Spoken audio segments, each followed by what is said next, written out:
Hello guys, and welcome back to MS Tech Tutorials, and in today's video I'm going to be going over how to fix the "you are missing one or more" DLC packs for Black Ops 6 issue. And let's get started. So the first thing that you guys can do is go ahead and just close the game. So go ahead and just close Call of Duty Black Ops 6 and go ahead and just open the game back up. And what you want to basically do is you want to go to the game mode that you're having this issue with. So for example, if I'm having an issue with zombies or campaign specifically, just go over to the game mode.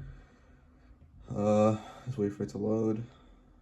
Black Ops 6. Okay, and now I'm having the issue with campaign. So what I want to do is click on manage files, and then from here I want to specifically download. It will say right here, installed, or multiplayer is going to be uninstalled, which means it's already installed. So I'm going to go ahead and just click on Black Ops 6 campaign. I'm going to go ahead and install it.